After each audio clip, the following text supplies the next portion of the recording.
Hi, this is Jennifer Dono, and you're watching Young Female Entrepreneurs on the Young Female Entrepreneurs live stream that happens every Thursday here at 6 p.m. Pacific, 9 Eastern. And tonight's theme for the show is love and marriage and all of the crazy legal stuff behind it, especially when you own a business. There's a lot of things that young women don't think about when you say I do, when you get engaged, when you are going through the steps of being married, and heaven forbid, divorce. So we've got expert Marquita Barbieri on this evening, and she's going to be walking us through every possible scenario she can think of to arm us with the tools we need to know ahead of time before we get married, before we go through all of that crazy stuff, start our businesses, have our spouses join our businesses, etc. So it's going to be a show you're going to want to stay tuned through the end for. Now, I am on chat over at ovaleye.tv/live. So if you're watching live, one of the perks is that you can ask questions to for our guests to answer. So Marquita's going to be on in just a few minutes, and you're welcome to chat, introduce yourselves, and also ask questions that Marquita can answer. But before we get started, I wanted to talk a little bit about Young Female Entrepreneurs and some upcoming events that we have happening. We have a Twitter chat that's coming up on Monday. And YFE chat happens every Monday now at 11 a.m. Pacific, 2 p.m. Eastern. And that is our summer schedule going in through July. I think I have through June scheduled, so it's just a few more weeks left of that. But Mondays at 11 a.m. Pacific, 2 Eastern, and it's a lot of fun. You get to come and meet other women that are your age doing what you love to do, and basically have a nice little contact list that you can keep in touch with after the Twitter chat as well. You can go back and ask for tips, for resources, or just find out what their day-to-day looks like. So that's really fun. We're also wrapping up our YFE book club. It was the first one ever. Huge shout out to Morgan and Jessica. And I'll definitely write a blog post about them over at youngfemaleentrepreneurs.com. Actually, if you head over there right now, we do have a blog post up with Jessica. It's the final question, and it's a really good one that's asking about some of the takeaways from Craving Success. Now, the author of the book, Melody Berenger, she's the founder of the Crave Company, which is in over 30 cities worldwide. She's going to be on the show next Thursday. And again, that's at 6 p.m. Pacific, 9 Eastern at ovaleye.tv/live. So this is going to be an awesome opportunity that if you have any questions about being a woman in business, she's had over 20 years of experience in business, 30 some odd businesses, and Crave has really struck a chord within the women-owned market. And so she's got a lot of knowledge as far as what it looks like to build businesses when they don't succeed and the frustrations that happen in the between. So show up next Thursday for Melody Berenger. The week after that on the YFE live stream, we have bra makers on. I'm really excited about this because I graduated from the University of Washington, and they're two UW girls. They started a project in UW Foster School of Business, and it's basically a bra that has a pouch in it. It's called the Joey Bra, and you put an iPhone, iPod, your wallet, your credit cards kind of stuff in it, and you're able to go out to clubs and not have to carry a purse. So we're going to have those girls on. They did a Kickstarter program in order to finance the first shipment of their bras. And so it'll be really fun to talk to them both about the lingerie industry, creating a product, and everything that's involved with it, plus doing that Kickstarter kind of financing. So anyway, that's the next 2 weeks of Young Female Entrepreneurs Live. That's available on ovaleye.tv/live. And before I introduce our guest, I just talked really fast for like 5 minutes, so I apologize if you're watching. But before I bring on our guest, Marquita, who's going to be talking to us about love and marriage, I wanted to talk about why I'm a young female entrepreneur. Young Female Entrepreneurs live stream is brought to you by Ovaleye.com, which is a company I'm an owner of. I own it along with my mother. We are a mother-daughter team. We empower your small office, home office lifestyle through web hosting, cloud services, and domain names. So check us out over at Ovaleye.com. It's the reason why we get to do all of these really cool things for YFE, and young women get to meet each other online through Young Female Entrepreneurs. So thank you to Ovaleye.com. I always feel weird mentioning our own business, but it's true. So moving on, let's talk about our guest. Marquita Barbieri. She is a fantastic resource for everyone, and I'm going to make sure that I leave you with her link too. So if you're watching at a later date, go to youngfemaleentrepreneurs.com, and I'll make sure that it's posted everywhere so that you have her in your Rolodex. Marquita Barbieri is a partner at AEGIS Professional Services Law Practice Group, which is a boutique firm focused on the entrepreneur. Marquita helps businesses of all sizes accomplish their business goals by providing cost-effective and practical advice that protects the business, while at the same time setting it up for growth and success. Marquita advises clients on establishing a business, mergers and acquisitions, corporate governance, securities offerings, real estate transactions, franchises, sales, distribution agreements, compliance and regulatory matters. Oh my goodness, it goes on. Licensing arrangements and other complex commercial transactions. So she's really a woman of a lot of knowledge, especially when it comes to the legal pieces of your businesses that a lot of us don't think about. So tonight, again, we're talking about love and marriage and what it means to own a business and get married. So I want to welcome Marquita on. Thank you so much for coming this evening, Marquita. Thank you. Thank you very much, Jen. And thanks all for letting me join you this afternoon and this evening. So it's my first time doing one of these lives. So if I look down or up or backwards and I'm not looking at you, please give a shout out and let me know. So I just wanted to remind everyone, if you're watching live, I am on the live chat and I'm monitoring questions. And so now is a great time to ask Marquita some of the items that you have on your to-do list to call your lawyer about. This is a great opportunity for you. So before we get started, Marquita, why don't you tell us a little bit about who you are, what it is you do, and why you got into it in the first place? Sure thing. The reason that I have such a laundry list of things that I've worked on and things that I'm able to help everyone on is really because of people like you.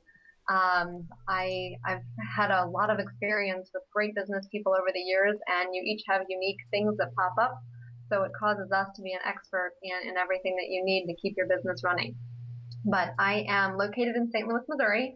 I am not located behind the beautiful palm trees behind me. I'll tell you why I sat here in my house tonight as to why I chose this location, so that you're not honeymooning too much and focus on your legal issues. But I went to St. Louis University School of Law. I graduated in 2003, so I've been doing this for almost 10 years. And I also went on to get my master's in tax law.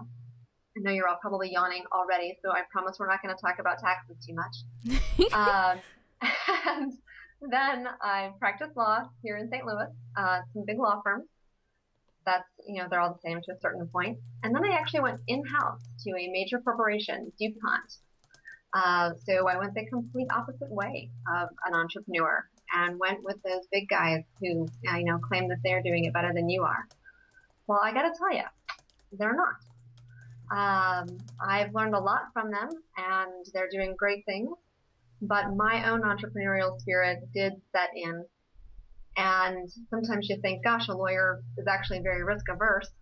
And we can be, because we know some pitfalls, so we have to be here to warn you of those risks. But we also have to run our business as well. We have to charge you fees for our services. We have to build a really great clientele and a great base of people just like you. And I really wanted to get back to that because it's very rewarding to me to help out my clients and make sure that I'm a part of your business. I'm a business partner with you to make you accomplish your goals. So that's really why I do what I do and why I keep doing what I'm doing. Very nice. So did you always want to go into law? I mean, that's a pretty big commitment there financially and for time-wise. Is that something that you entered into college saying, I'm going to be a lawyer? Sort of. I actually went to law school because I thought that I would be an FBI agent. So if anyone's watching, you can picture me with a gun. That's a different story. But the path to be an FBI agent was the path if you went to law school. So that was my plan. And then I ended up working at a law firm and really enjoyed it. And so I've been in private practice ever since.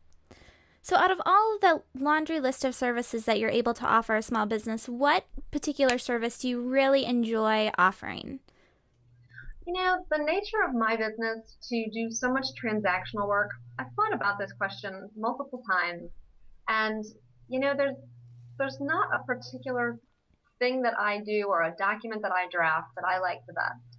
My satisfaction really comes from just accomplishing what you need and doing it at a price that doesn't break your bank. And a lot of lawyers don't say that.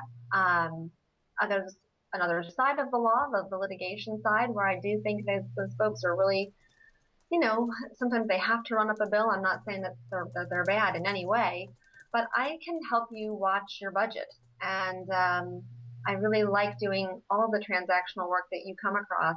You have diverse things going on in your businesses. And if I didn't have that diversity in my practice, I think it would be a lot less fun. So, tonight we're focusing primarily on the legal aspects behind marriage and growing a business. Why do you think a young woman should focus on, in between finding the right dress, the caterer, why should a woman think, okay, what's going to happen legally when I marry this man and I own this business? I think this is an awesome and amazing and good thing that you all are doing and talking about. And we're going to try to cram in as much as we can in the time we have tonight. But yes, do not get totally distracted with the fun of planning your wedding. I do have to give a disclaimer here. I am not married. You all may joke at the end of this presentation as to why I'm not married, because I'm going to give you the ups and downs that go with planning for a small business owner and a large business owner, frankly, before they get married, and you might have a little bit of a chuckle. But I do have to give you a disclaimer. I have not walked the walk on these things, but I have walked the walk with a lot of people just like you, who either forgot to do these things ahead of time, who focused more on that honeymoon suite behind them in the Caribbean, and did not kind of take care of this business that's really supporting you every day. So you can't forget So, I don't know if you're familiar with it, and I think we have the book somewhere. Derek Sivers, is that how you pronounce his name? Okay. Derek Sivers, he wrote this book. He owned a CD Baby. Are you familiar with him at all? I've heard his name. I haven't looked at his book though. Okay, and what's his book called? I forgot what it's called. It's on the bookshelf somewhere behind us. I'll have to include it in the link. But he talked about, at one point in the middle of his book, CD Baby is this kind of intermediary, I want to say. I don't even know how to best describe it. He brought in local bands, small bands, and was able to distribute their music and at an affordable price for these small bands, and in a way that people could get their music easily. And then they ended up having contracts with iTunes and all this crazy stuff. But it started from having a recording studio. That's the first business idea. Just this tiny little recording studio. And then it grew into CD Baby. He asked his dad for an investment into the company, not really thinking about it. The dad ended up giving him money by trading equity. And 10 years later, not even 10 years later, it's like 2 years later, if that, maybe 1 year later, he was talking to his accountant saying, when am I supposed to pay taxes? And the accountant came back at him and said, Derek, you don't pay taxes because you don't actually own your company. The dad ended up owning this entire company because he never really thought that the company was going to become anything great. So I think this is an important topic to look at, assuming that your company is going to be worth something to someone, and that someone it's going to be some kind of heartbreak later on if you don't do things in the right order. So with that in mind, hopefully this is not too depressing of a subject. I want to just get it over with because I had it listed at the end of the email. But let's say that you get married and something happens and you end up having to file for divorce later on. What kind of legal aspects go into that? I mean, let's put a couple scenarios out there, that you are a young woman who's a solopreneur as scenario one, and then maybe the second scenario would be that you have partnered with your husband in this company and he has some form of stake in it. Okay. Let's start from the top on this. And I'm going to start at the beginning, which a lot of you have already probably gone through this step, but I'm going to start here anyway because I want to build the bicycle, with the first pieces first. For those of you who are either just starting out or who have not gotten to what Jen just said, which is, not kind of taking care of the early formalities of setting up your business, I will spend 2 seconds on this because I have to give a shout out there to make sure that you have formed a limited liability company for your company to operate in. Not only is that going to be important for the building blocks that I'll talk about in just a moment, but right now, even if you think, gosh, I don't know if this is going to go anywhere, or I'm putting my own money into it obviously anyway, so it's all the same money swirling around. While those things are true, take the first step in protecting yourself. Form that limited liability company in the state where you reside, where you're doing business the most. There's tricks to that sometimes too, but for the most part, if you're operating your business, in the state of Washington, you're going to be forming your limited liability company in the state of Washington. Do that because it protects your personal assets that remain in your personal name. So I have a house, I have a business. My business is going to be called Red Brick LLC, and if somebody sues my company, they can sue me for whatever dollars and cents and assets are inside Red Brick LLC. But you know what they can't get? My house, because that's in my own personal name, or that's in my trust. We'll talk about some of that. So if you haven't already formed an LLC and you think, oh, I'm just a one-man band, sole proprietor, that's still a reality, but at least you'll do a little bit to start protecting the assets of your business from your personal assets. Okay? That's fine if it's just you. The same holds true if you obviously already have a business partner, whether it's your spouse, your boyfriend, your mom, your dad, or anybody else out there who you have a great business relationship with right now. Again, an early step. Cannot encourage you to do this more than talk to you as much as I can into this little microphone. Get together with your fellow partners and hire a lawyer. It's money well spent now. And do it while everybody's friends, and it's worth thinking about. Dream. You guys are dreamers. Keep dreaming as far as an entrepreneur is concerned, to know that your business may just take off and be the next hottest thing. And no matter what, even if it's a great sized business, it's going to be your life support and the way that you want to make your living. So no matter how big it gets, it's important to sit down with your partners and talk about what's going to happen if both of you get married. What if you have a different partner right now who is your best friend, and that best friend is like a guy or a gal, either way, and they get married and you get married?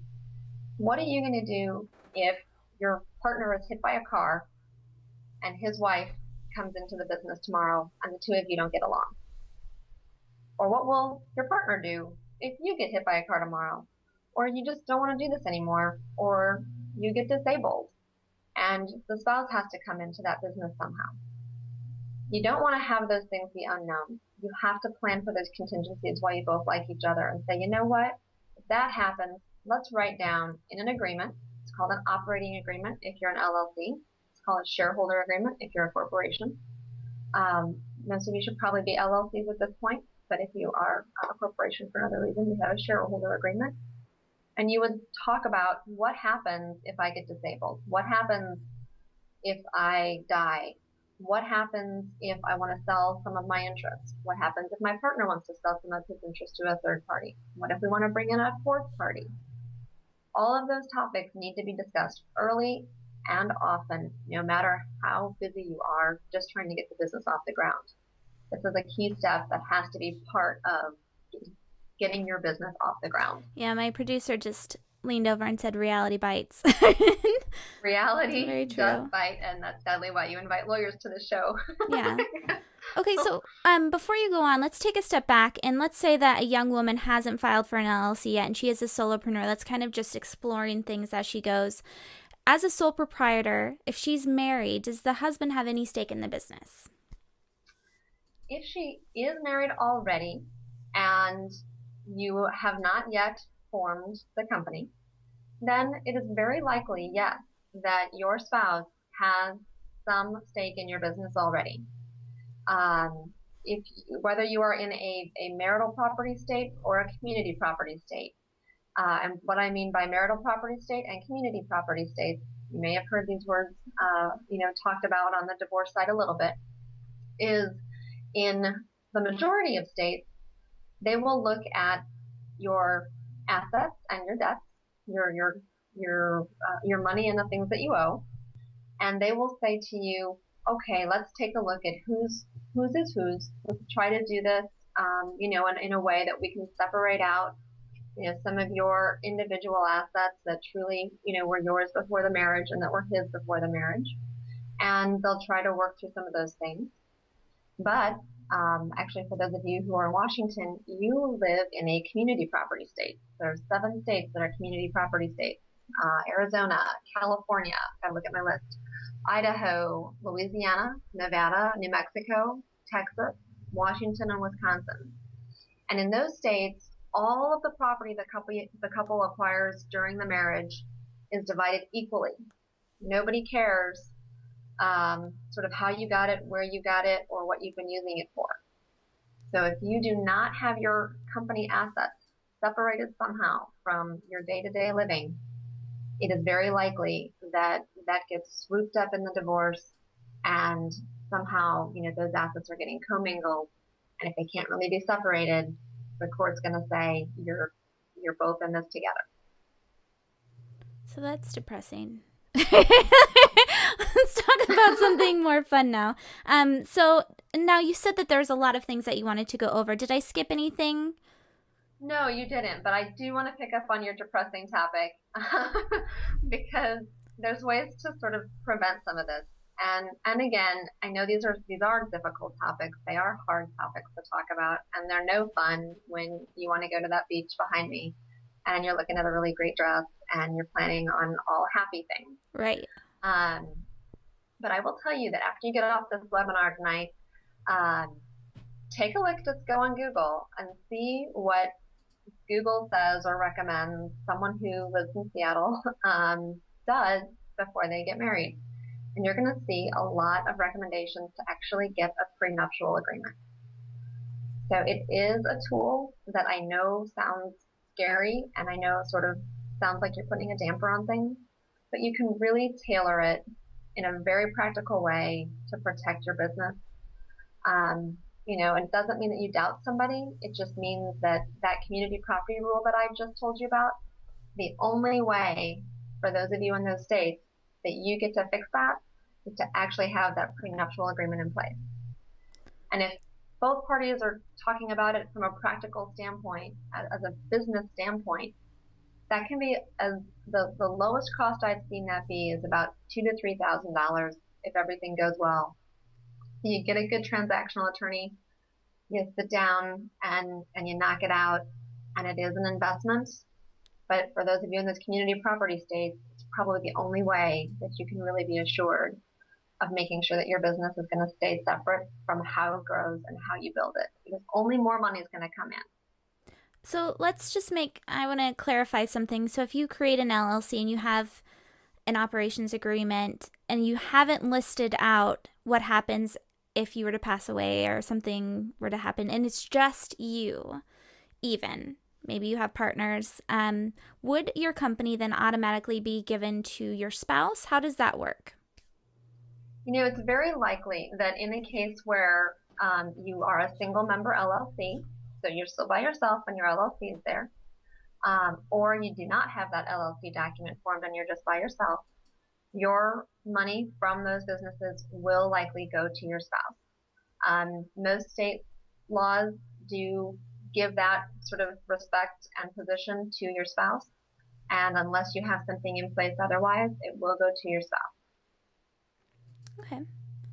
Interesting. Okay. So let's say that a couple is dating and they're business partners and then want to get married. What legal issues might arise out of that?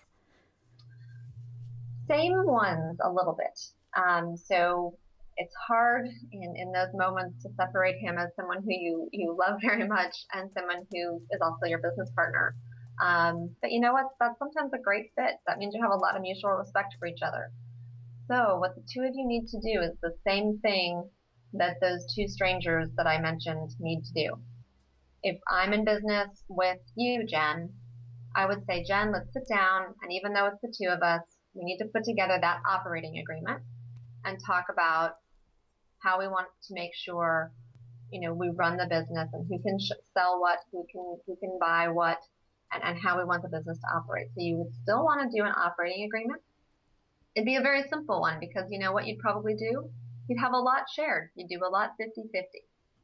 But make sure you have a tiebreaker mechanism in there too. Not all spouses and not all business partners get along 100% of the time, and you may have a diverging view on something. So ask your lawyer for how to break a tie if you want to do everything 50-50. Or for you ladies out there, take advantage of the fact that we get some special, great business status for being a WEB, a women-owned business enterprise. So you take 51%, you give him 49%, you get that bonus of being a women-owned business. You get to market it that way. Plus, there's a joke in here, I'm sure. You get to win the argument by owning the 51%. Lawyer jokes. That's funny. Okay, so going back to it. So let's say that the married couple, going back to the divorce subject again. Sorry, everyone. But let's say if a married couple owns a business and they're married, they're partners, and then they decide to get divorced, but they still own this business together, what have you seen happen? Have you seen cases like that? Have you helped people? Is it something that's usually settled amicably, or is it messy? What does that look like? I have been in many situations where on both sides, with both representing both the husband and the wife, and it has been expensive, regardless of whether it is amicable or not. It is very, very expensive. So my message to all of you is to think of these things early and often as you progress and get them in place sooner rather than later so that you don't have these issues, if, God forbid, something does not work out. The horror stories that I have seen have resulted in a husband pretty much turning over an entire business to his wife. I have also been involved in a situation where the husband and wife used to be leaders in an industry. It was a very organic and green industry that was really up and coming. But because the two of them were fighting and did not resolve it amicably, basically their whole business shut down for about 6 months while they were trying to work this out. Oh my goodness. They couldn't put anything on order. People were trying to, stockpile inventory because they knew that, Mary Sue and Bob were fighting and no one would be able to get any product. And while it's heartbreaking, your customers sort of don't care. And they kind of talk about you for not sort of being able to sort it out without really impacting your business. So that was a really eye-opening situation to go through. Ultimately, the missus did prevail, but it really has changed the dynamic in the business. And because it was a green and new business, it allowed a lot of competitors to come in, and nobody talks about this business anymore. They just really lost their grounding. Sad. It is sad. Gosh, this is the most depressing episode ever. But, oh no, I don't want to be known for the most depressing episode ever. Sounds like she really enjoyed it. Well, yeah, but it sounds like you really enjoy your job, which is I don't know if it's sick or if it's I really like that you're so passionate about it and that you've worked with so many different cases. But before we go on, because I want to make sure that we get questions in, Morgan had a good question. If you're separated, should you wait until you are divorced to start a new business? Or is there a way to protect yourself through the divorce process? That's an excellent question. That is a great question. And one that I have lived through as well, and I have seen both options taken. So I have lived through a gentleman in the construction business when the construction business was a little bit more booming than it is now. And he did go through a divorce and separated he had several businesses in which he had to separate assets. And after that was finished, he did wait until really all the dust settled. He saw sort of, what he had left in his bank account to go and start the new business. If you can do that, that is probably the wisest thing that you can do. There's no use sort of creating a new asset that will, really fall into another complication to divide. It does not mean that the assets that you are intending to use to start that business will not still be in your marital estate and divided in some way. So that's in the example that I just gave you, the gentleman sort of had to wait and see how much was still in his coffer to go and start the new business. Now, the bad side of that, though, is your spouse probably knows that you have the idea to go and start something else. And in a situation for a divorce or a separation, it's probably not the best thing to do to have more secrets and create more trouble between the two of you. So if you do know that you are going to do that, it might be worthwhile, and I would talk to your lawyer about this, to really sit down with your spouse and say, this is what I'm thinking of doing. I want to be clear that I want to start this business afterwards and that you will not receive any income from that business. Sometimes the reaction is, what do you mean I'm not going to receive any assets from that business or any profits from that business? You're leaving me, and I helped you get to a place where you want to start this new business. But you might as well have the discussion right then and there. Then you go and start the new business, and then your spouse comes back, goes back to court, drags you back into court for more legal fees, and says, hey, wait a minute, those also came from our marital assets. I'm entitled to a piece of that because this came from what we were doing. So I would recommend getting things out on the table now, figure out how you'd like to structure it, and again, be really smart to, get the operating agreements and your business documents in place ahead of time so that you know how that's going to go. Good question, Morgan, and fantastic answer. Thank you so much. So I want to ask one more question because we're running out of time. And everyone that's watching live at ovaleye.tv/live every Thursdays at 6 p.m. Pacific, 9 Eastern. I am still on chat, so if you do have one last question that you want to sneak in there, definitely just chat it up over to me. But I know that there are other young women that watch The Real Housewives. I try not to watch it, but it's a guilty habit. And I think we're all learning from, well, actually, I don't want to say that we're learning from because, I mean, come on. But Vicky from... There's good lessons. There's good lessons. Yes, good lessons. So Vicky of The Real Housewives of Orange County, she's going through a very messy divorce on reality TV, and she says constantly, I feel like in every episode, something about spousal support. Don wants me to pay spousal support. What does that mean, and what did she do wrong to where he can go back and say, you need to give me a monthly stipend kind of a thing? Really, it's what did she do right? True. She's making money. So that's great. What did she do wrong? She didn't tell her husband to also go and make sure that he could still get a job somewhere to support himself. This is a new thing that our generation gets to deal with because there's so many more women who are successful and who have the opportunity to be successful. Spousal support is the same thing that you've heard over the years that women traditionally used to get. Back in the day, all women really were sort of allowed to do culturally was stay at home and not really pursue any type of career. So the justice system, to be fair to her, who was usually left behind in a sense, the husband who made money had to pay his wife an amount to, let her continue to live because she couldn't otherwise support herself. She'd been home for, 20 years or whatever it is. Today, that is a mutual turnaround. So if the woman's making more money than the man can go ahead and say, hey, I want to keep my standard of living up. And if I don't have the ability to do so myself, then she should be paying me alimony. So when they say spousal support, they are saying alimony. Maintenance is another word for it.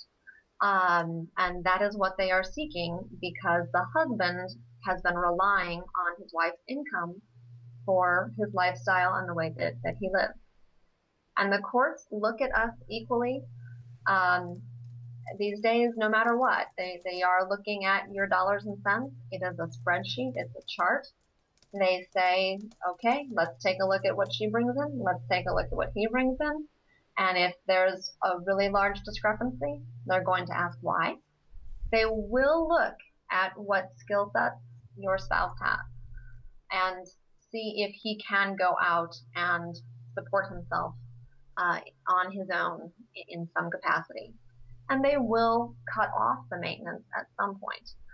However, you just still need to make sure that you're not getting to such a point that it is unaddressed. Again, that you don't have a document in place that manages this before you're standing there making way more money than you thought, and your husband's no longer able to bring in that kind of income, or at least, support himself without you.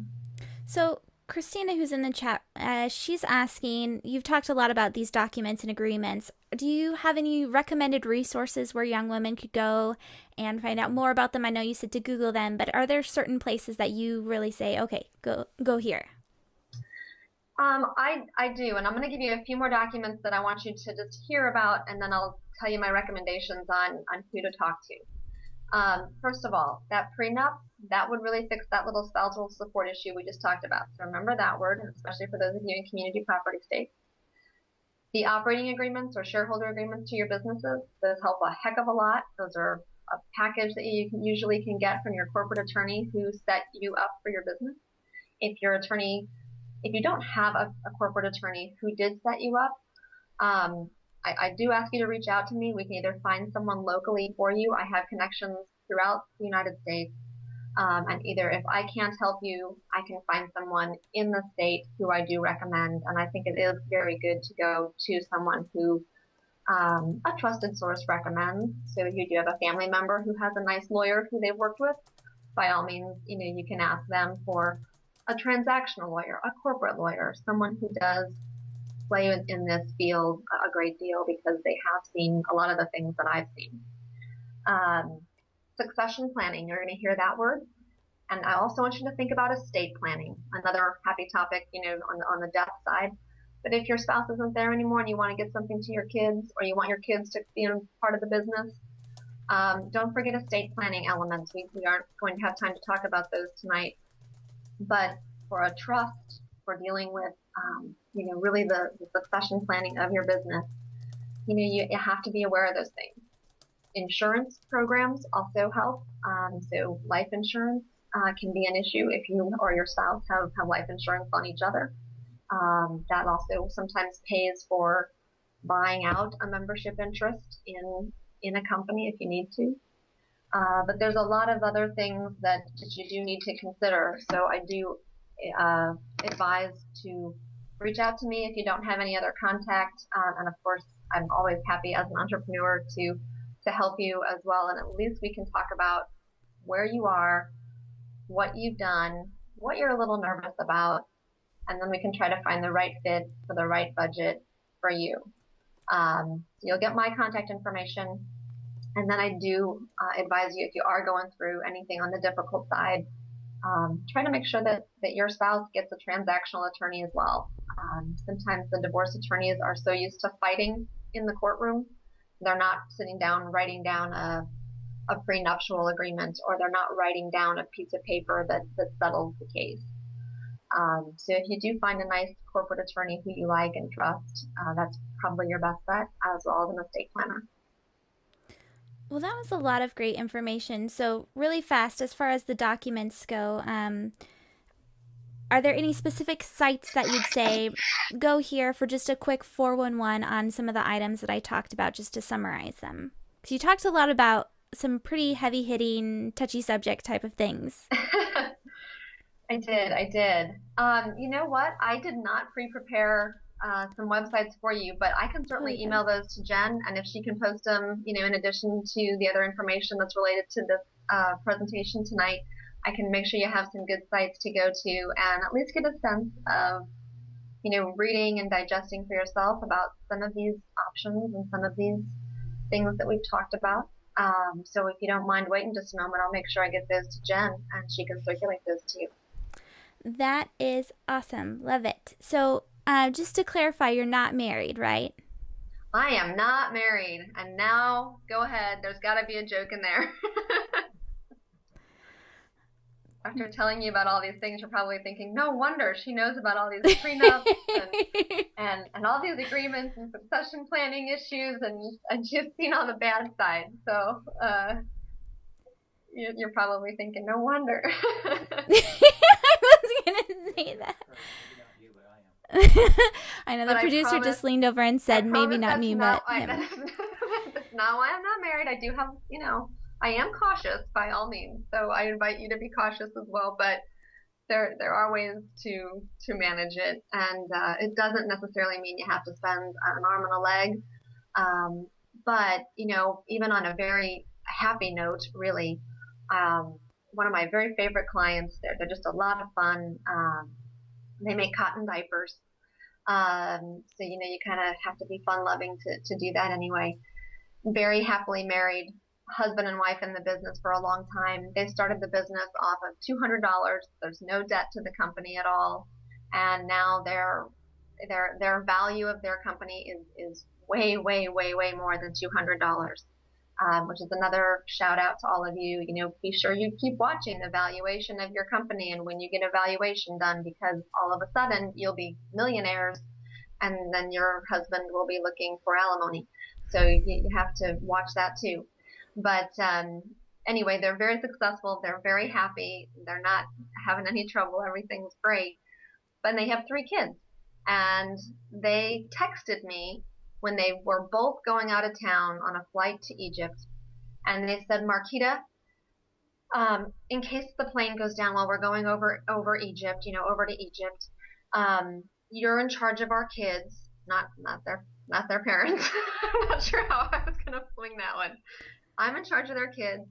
Um, Please make sure that the 2 kids end up living with my mom and dad. We've got money here to put there, and they wrote all of this in 3 different texts to me. Well, I got to tell you, it was totally unenforceable.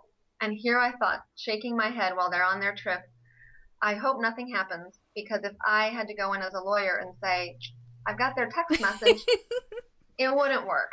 Oh my goodness. So on a much happier note, as you both plan things together, think of those things so you don't worry about them when you're flying over the ocean, either on a great vacation or to keep growing your business. Get your estate planning in order early, deal with it early so that you got your kids and your family protected. Deal with life insurance early so you got your kids protected. As soon as you're kind of finished getting over the hurdle of dealing with these husband issues, then the kids show up. So don't forget about that happening as well, and try to do it as quickly as you can in real time so you don't regret it 10 years later.